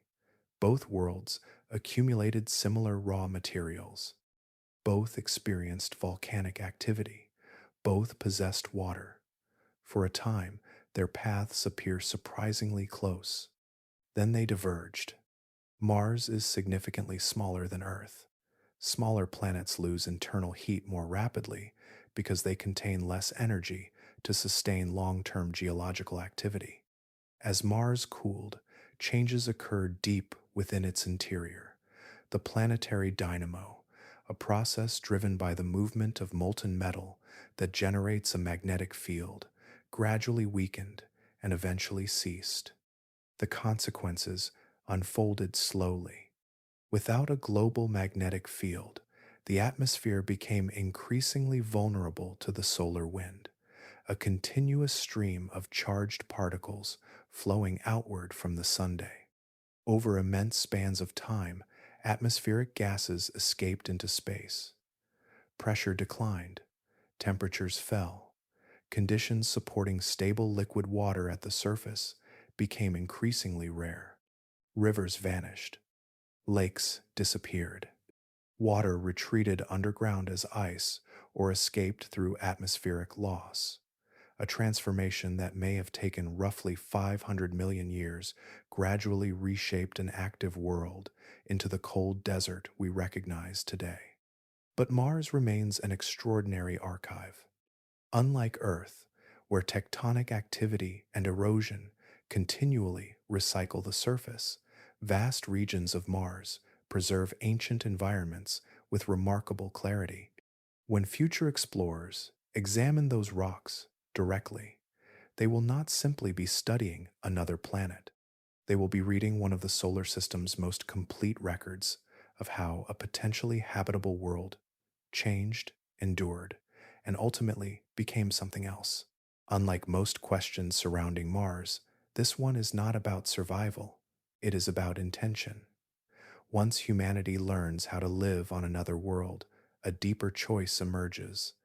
Should that world remain as it is, or should we attempt to change it? The idea has a long history. In 1973, the astronomer Carl Sagan published one of the first serious scientific discussions of transforming Mars into a more Earth-like environment. Later researchers, including Christopher McKay, Robert Zubrin, and Martin Fogg, expanded the concept into detailed frameworks. Over time, terraforming moved from speculative fiction into a legitimate field of scientific inquiry. The challenge begins with temperature. Mars today remains too cold and its atmosphere too thin to support stable liquid water across most of the surface. Many proposed plans, therefore, start by warming the planet. If average temperatures increased by roughly 4 to 5 degrees Celsius, or about 39 to 41 degrees Fahrenheit, important changes could begin. The southern polar region contains vast reserves of frozen carbon dioxide. As temperatures rise, that frozen carbon dioxide would sublimate, meaning it would transition directly from solid to gas. Additional gas entering the atmosphere increases atmospheric pressure. Higher pressure traps more heat releases more frozen gas. The cycle reinforces itself, but the scale is immense. Some researchers have suggested manufacturing powerful greenhouse gases specifically designed to trap heat.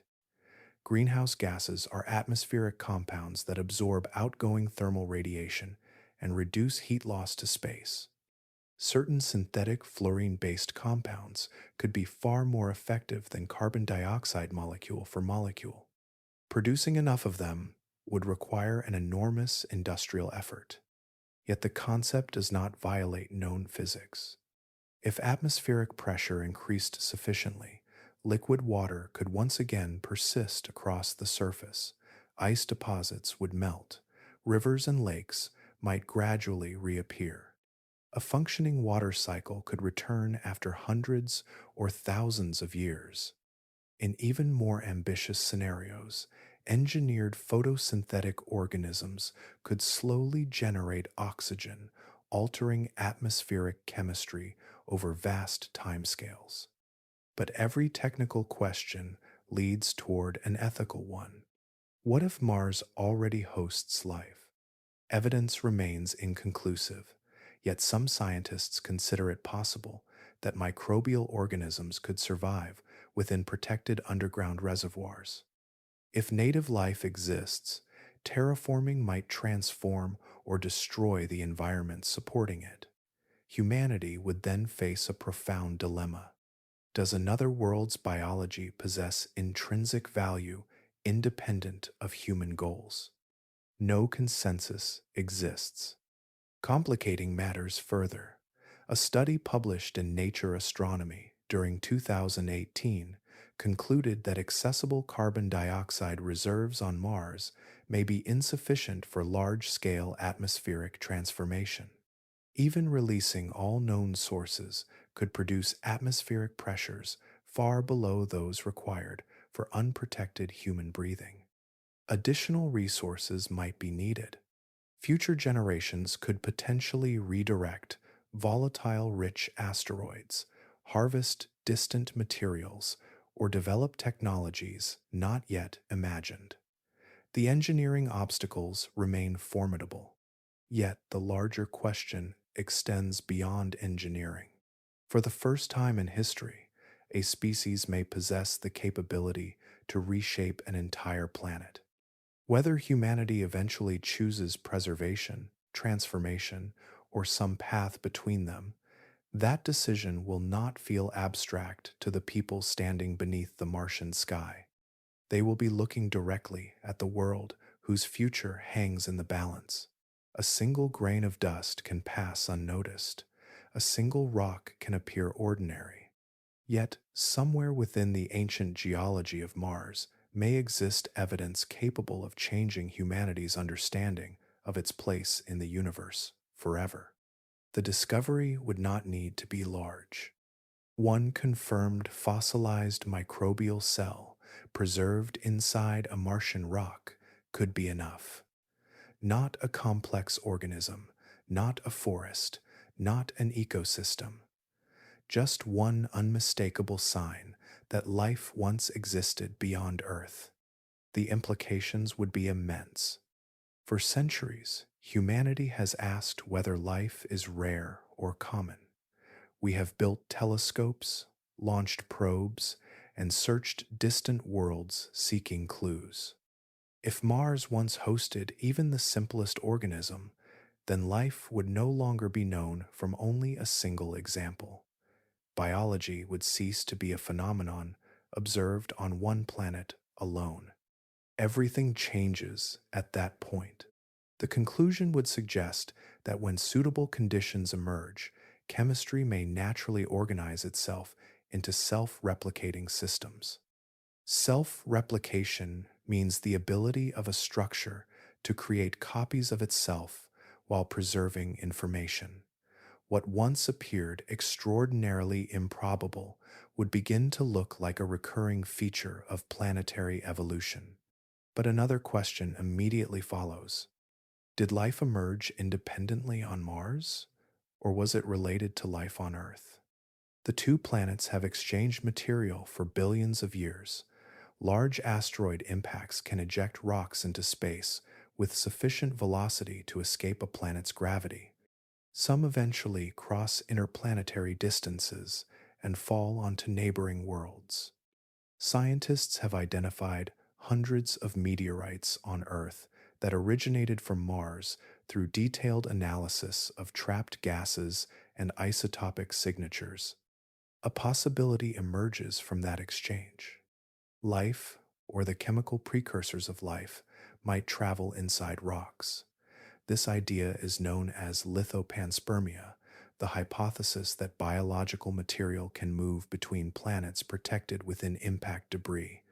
If future explorers discover Martian organisms sharing the same fundamental biological architecture as terrestrial life, the explanation may point toward a common origin. Researchers would compare molecular structures, information carrying systems, and the handedness of biological molecules. Handedness refers to the geometric orientation of molecules that can exist in mirror image forms. But imagine a different outcome. Suppose Martian biology uses unfamiliar molecular building blocks. Suppose its information storage system differs fundamentally from deoxyribonucleic acid and ribonucleic acid. Suppose its chemistry follows a separate path altogether. In that case, life would have emerged independently twice within a single solar system. The statistical consequences become extraordinary. Our galaxy contains hundreds of billions of stars. If biology arises more than once in one planetary neighborhood, then living worlds may be scattered throughout the cosmos in numbers far beyond previous expectations.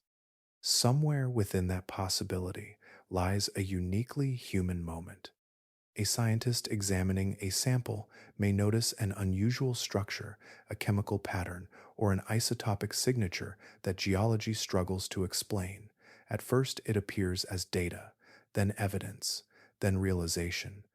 In that instant, one person may become the first member of our species to recognize that life is not confined to a single world, and that the universe has been biological for far longer and in far more places than humanity ever knew.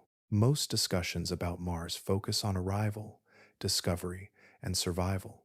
Yet every expedition in human history has carried another possibility alongside its ambitions. Distance does not eliminate mortality. On a journey this long, it becomes part of the planning. Mission designers understand this.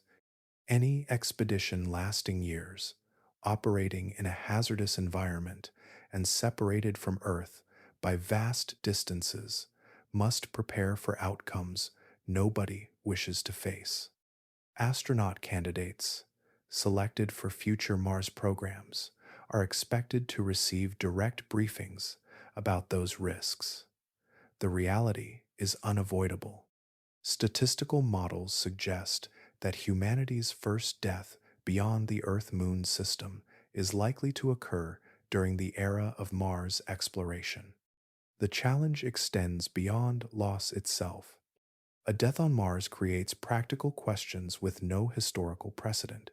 If a crew member dies during an excursion outside the habitat, recovery procedures become extraordinarily complex.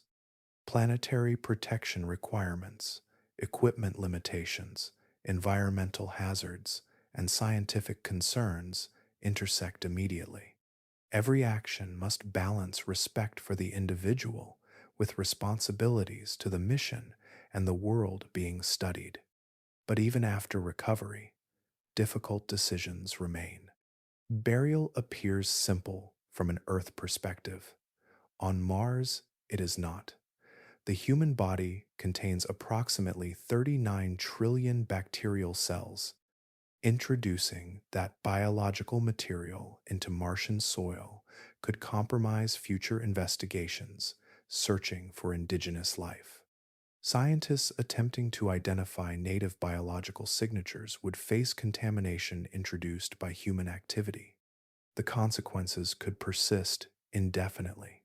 Cremation presents different obstacles. A Mars habitat operates within strict energy budgets and carefully managed atmospheric systems. Generating the temperatures required for cremation would place demands on infrastructure that mission planners generally consider impractical. Resources allocated toward survival cannot easily be redirected elsewhere. As a result, many proposed protocols involve containment. A deceased crew member would likely be placed within a sealed enclosure located outside primary living areas. Such an arrangement preserves scientific integrity while allowing future decisions to be considered through consultation with Earth. Communication delays complicate those discussions, yet the process would still involve experts, agencies, and family members separated by millions of kilometers. But the most difficult challenge may not be technical. The mission continues. Life support systems still require monitoring. Equipment still requires maintenance. Scientific objectives remain unfinished. Historical accounts from polar expeditions, long ocean voyages, and isolated research stations show that grief affects groups in different ways. Sometimes it strengthens cooperation. Sometimes it increases tension and withdrawal. Human responses vary, and prediction remains impossible. For the surviving crew, mourning would unfold alongside responsibility. Every task completed afterward would carry the memory of the absent person. Every shared meal would contain an empty place. Every scheduled duty would remind the group of someone who no longer answers. And yet another reality lingers beneath it all. The first person to die on Mars will rest farther from Earth than any human being in history. Their final location may remain undisturbed for centuries, perhaps longer. Wind will continue moving dust across the landscape. Temperatures will rise and fall. Nearby footprints may gradually soften. But the traces of their presence, preserved within a world that changes very slowly, could endure long after many monuments on Earth have vanished. A research outpost can depend on shipments.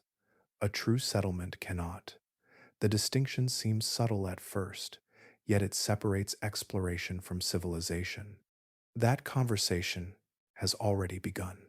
Space agencies, private aerospace companies, and academic researchers increasingly discuss a future beyond temporary missions. The central question is no longer how humans reach Mars. It is how humans remain there indefinitely without depending upon regular deliveries from Earth. The requirements are extraordinary. Every essential resource must eventually be produced, recycled, repaired, or replaced locally. Food must come from Martian agriculture. Water must circulate through nearly closed recycling systems. Oxygen must be generated from local materials. Construction supplies must originate from the surrounding landscape. Energy must be produced on site through nuclear reactors, solar installations, or some combination of both. Nothing can remain disposable. A broken component creates a challenge far beyond inconvenience. On Earth, replacement parts arrive through global supply networks. On Mars, every failed valve, damaged circuit, cracked seal, or worn bearing becomes a manufacturing problem. Long-term survival, therefore, requires workshops capable of producing increasingly complex equipment from local resources. Fortunately, Mars offers raw materials. Its surface soil, known as regolith, contains iron, aluminum, silicon, calcium, magnesium, and sulfur. These elements support construction, glass production, and basic metallurgical processes. Researchers have already demonstrated forms of three-dimensional printing using simulated Martian regolith, producing structures suitable for non-pressurized applications. But engineering may prove easier than biology. One of the most important questions remains unanswered.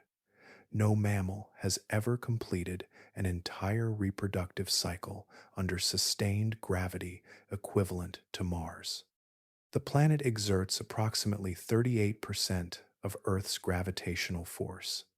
Scientists do not yet know whether conception, pregnancy, childbirth, and healthy development proceed normally under those conditions.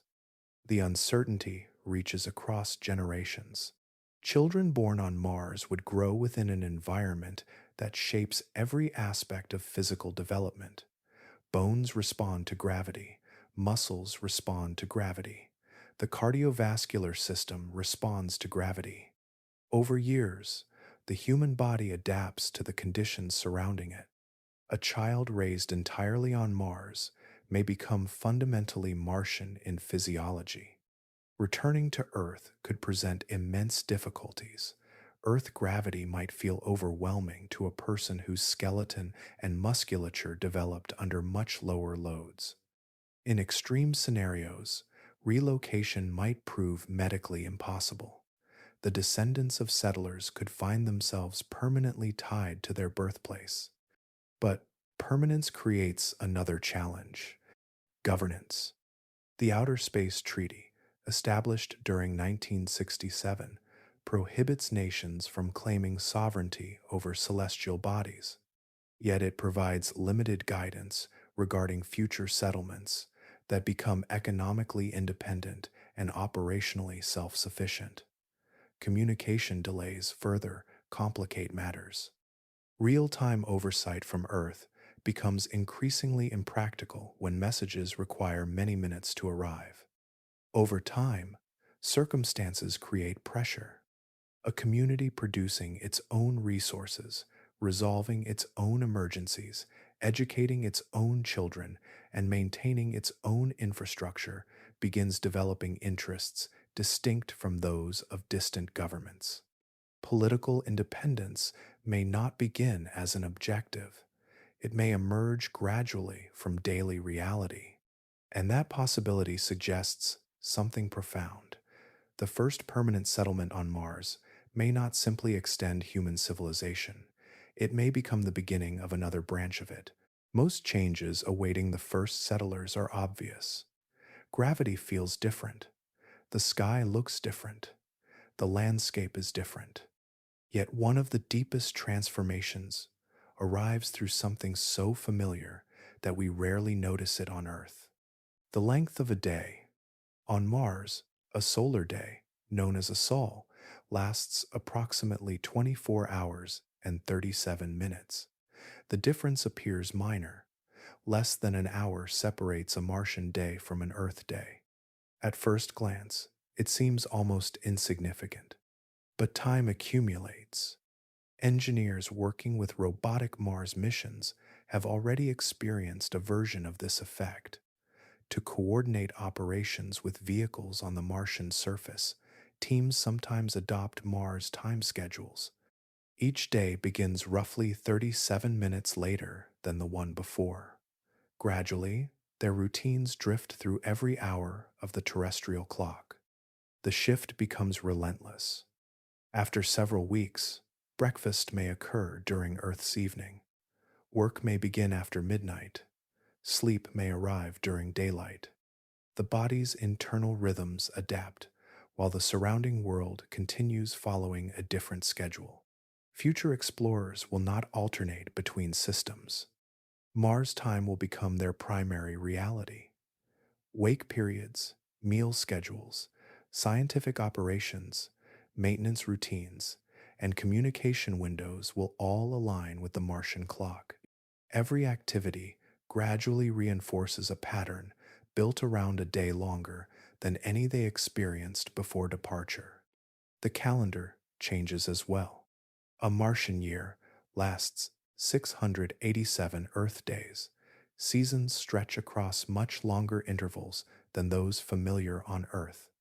In the Northern Hemisphere, spring extends for roughly 194 Earth days. Other seasons unfold with similar patience, creating environmental rhythms unlike anything human civilizations evolved alongside. But the consequences reach beyond astronomy. Consider a holiday carried across interplanetary space.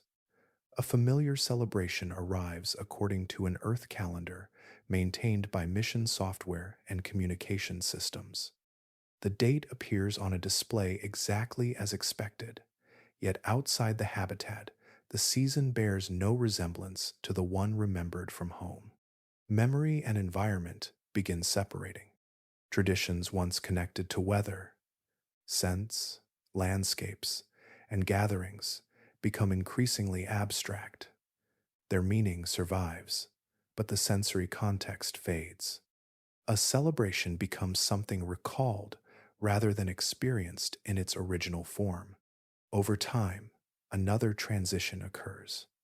The crew stops translating everything back into Earth terms. Planning meetings reference sols. Equipment maintenance schedules use sols. Agricultural cycles are measured in sols. Supply forecasts, scientific observations, and launch preparations all follow the same system. Language quietly adapts. What begins as a technical adjustment gradually becomes a psychological one.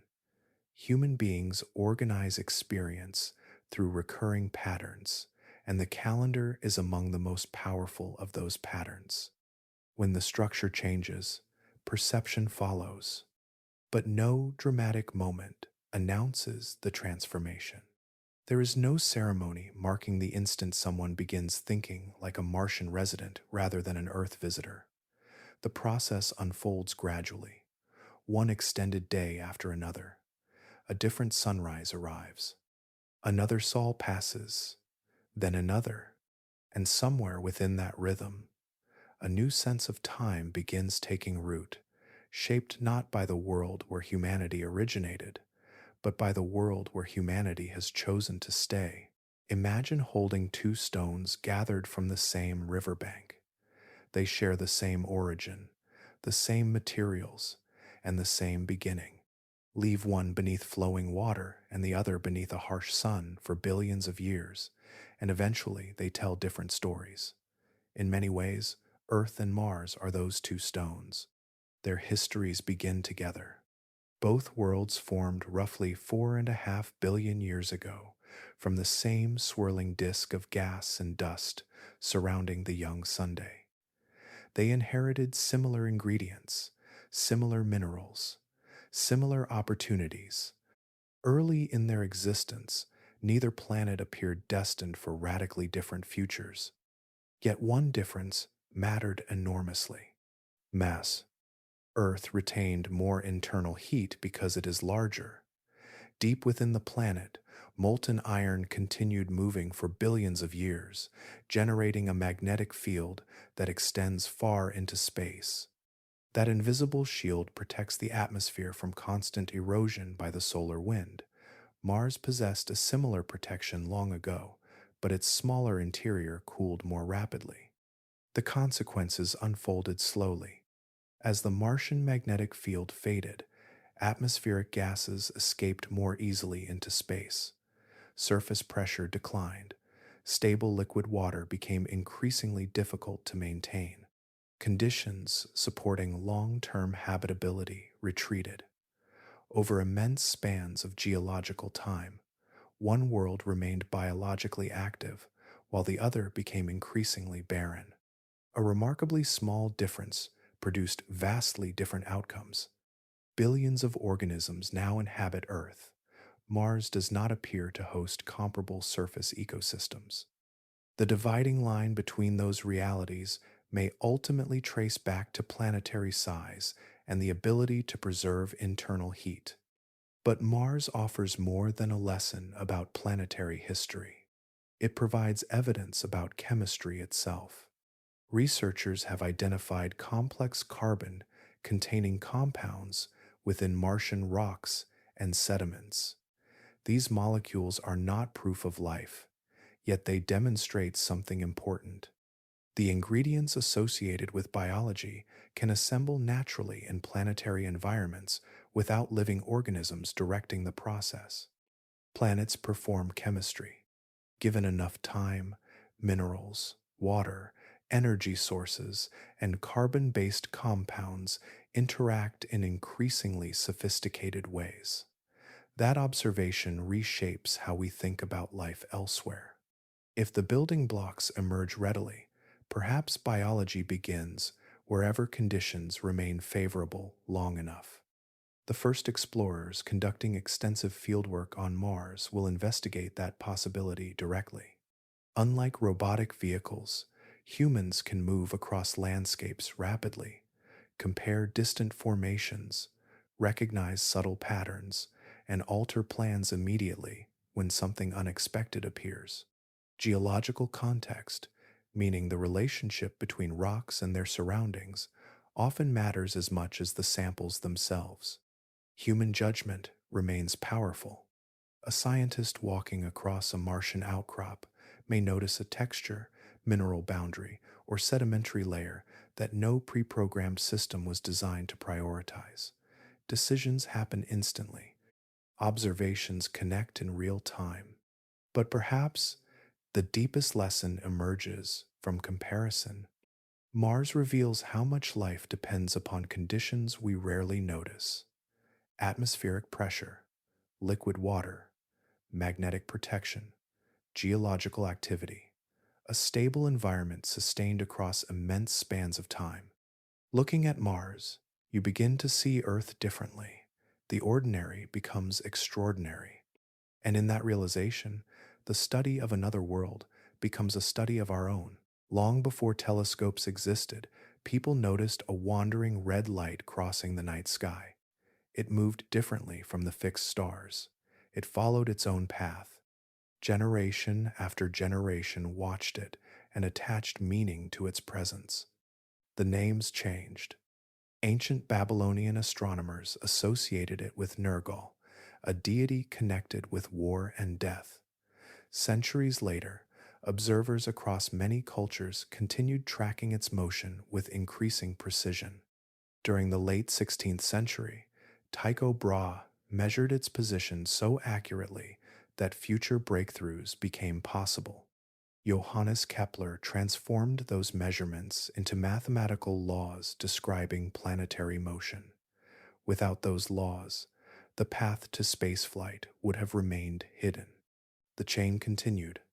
Giovanni Schiaparelli mapped markings across the Martian surface during the 19th century. Writers and dreamers filled the gaps between observation and knowledge. Herbert George Wells imagined invasion. Carl Sagan imagined exploration. Each generation inherited the same distant world and added another layer to its story. But eventually, the story changes. For tens of thousands of years, Mars existed primarily as a question. What is it? Could anything live there? What lies beyond the reddish glow visible from Earth? The first crew steps into a moment when questions become direct experience. The wondering ends, the knowing begins. Every astronaut selected for such a mission will understand this long before departure. During training, they will study the history behind their destination. During transit, they will carry that history with them. After landing, it will remain present in ordinary moments as much as extraordinary ones. Even routine tasks become different. A geological survey is still a geological survey. A maintenance checklist remains a maintenance checklist. A shared meal is still a shared meal. Yet each activity unfolds against the awareness that no human being has ever performed it there before. Historical significance stops feeling abstract when you are standing inside it. But being first carries a burden as well. Explorers often learn from predecessors. Sailors study earlier voyages. Mountaineers read expedition accounts. Researchers build upon previous fieldwork. Experience accumulates and becomes guidance. The first humans on Mars inherit centuries of exploration history, yet eventually they reach a point where every precedent ends. Beyond that boundary, there is only them. No earlier Mars explorer can explain how it feels to spend months living there. No returned crew can describe the psychological rhythms. No veteran can offer reassurance that a difficult moment is normal. Certain experiences become entirely new to humanity. That isolation is unique. Some crew members may draw strength from it. The awareness of participating in a historic achievement can provide purpose during demanding periods. Others may feel the pressure differently. Every mistake, every setback, every disappointment may seem larger because it occurs beneath the gaze of history itself. Both reactions are understandable, and as the days pass, the first crew will discover something every pioneer eventually learns. Being first is not a single moment of triumph. It is a condition of living, carried into every ordinary hour until the extraordinary gradually becomes part of daily life. A footprint fades. Wind reshapes soil. Equipment ages. Habitats require repair. The first human landing on Mars will be historic, yet history suggests that first arrivals matter most for what follows them. The pattern appears again and again. When Polynesian navigators ventured across immense stretches of open ocean, the achievement was not a single voyage. It became a network of journeys linking islands across the Pacific. When transatlantic crossings began connecting continents, movement soon became continuous. When powered flight lifted briefly from the ground during 1903, the event lasted only seconds. Within 66 years, human beings stood on the moon. Breakthroughs rarely remain isolated. They establish possibility. Once a capability is demonstrated, attention shifts from whether something can be done to how often it can be done, how efficiently it can be done, and how far it can be expanded. Mars will likely follow the same progression. The first crew proves survival is possible. Future crews refine techniques, improve infrastructure, and increase permanence. Each mission builds upon the last. A second expedition may remain longer. A third may arrive with additional habitats, power systems, and industrial equipment. Later arrivals may spend less time proving concepts and more time constructing foundations. Exploration gradually gives way to continuity. But the deepest transformation arrives with birth. A child born on Mars would represent something unprecedented in the history of our species. Every human being who has ever lived originated on Earth. Every language, culture, civilization, and memory traces back to the same planet. A person born on Mars begins life somewhere else entirely. Home acquires a new meaning. For that child, Mars would not be a destination. It would not be an achievement. It would not be an experiment. The reddish landscape, the longer days, and the rhythms of Martian life would simply be normal. Earth would occupy a different place in imagination. You and I look toward Mars as another world. A child growing up on Mars may look toward Earth in much the same way. Seen from the Martian surface, Earth appears as a bright blue-white point among many other lights in the sky. Stories, images, and conversations would provide familiarity. Yet, familiarity is different from experience. Some may eventually visit, others may never go. Physical adaptation alone could make travel difficult for individuals whose bodies developed entirely under Martian gravity. Future generations may find themselves connected to Earth through ancestry rather than residence. And with that shift, something remarkable occurs. For roughly 300,000 years, anatomically modern humans have existed on a single world. During that span, our ancestors crossed deserts, mountains, forests, oceans, and polar ice. They spread across continents and transformed nearly every environment they encountered. Yet all of those journeys unfolded on the same planet. A permanent human presence on Mars changes that condition forever. At that moment, life originating on Earth ceases to belong exclusively to Earth. Humanity becomes something it has never been before, a species with roots in one world and a future unfolding on another. Stand beneath a clear night sky and find the reddish point that drifts among the stars. Human beings have been doing exactly that for longer than recorded history. Long before writing, cities, or agriculture, people noticed that distant light and wondered what it was. The question endured. The universe itself is approximately 13,800,000,000 years old. Earth formed roughly 4,500,000,000 years ago. The earliest known life appeared about 3,800,000,000 years ago. Complex multicellular organisms arrived much later. Anatomically, modern humans emerged only around 300,000 years ago. Our portion of the timeline is astonishingly brief. If the entire history of the universe were compressed into a single calendar year, human civilization would occupy only the final moments before midnight on the last day. The age of rockets, satellites, and space flight would unfold within a fraction of the final second. Yet within that almost invisible interval, something extraordinary happened. A species that evolved on African grasslands learned to understand gravity, motion, chemistry, and light. We discovered mathematical rules governing planetary orbits. We built machines capable of leaving the surface that shaped our evolution. Step by step, generation after generation, knowledge accumulated. Eventually, another world came within reach. The first humans who arrive on Mars will carry with them the achievements of countless people separated by centuries and continents. Scientists, engineers, navigators, dreamers, observers, and explorers all contribute threads to the same story.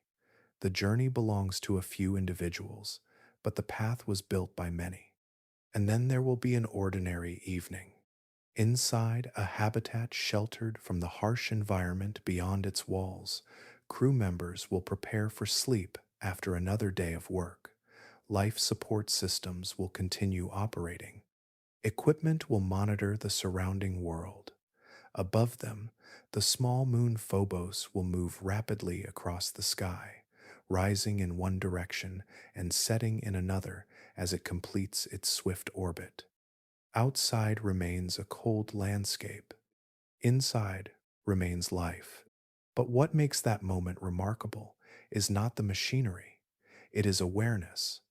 For the first time, human beings will end a day of living on another planet and simply go to sleep there. The event may feel routine by then. Habits have a way of transforming extraordinary experiences into familiar ones. The significance remains. Far away, Earth will appear as a bright blue white point among countless other lights. Entire oceans, continents, languages, histories, and billions of lives will exist within that distant glow. Seen from Mars, our homeworld becomes small enough to hide among the stars. Meanwhile, someone on Earth may step outside and look upward. They will find the same red light that guided ancient astronomers and inspired generations of speculation. But now the meaning has changed. For the first time in history, that distant world is known to contain people, not visitors passing briefly through, people living there. And in that moment, humanity becomes something new. The story was never only about survival or discovery. It was about extending the presence of life beyond the world where it began, carrying awareness, curiosity, and wonder across the darkness between planets, and expanding forever the meaning of what it is to be alive.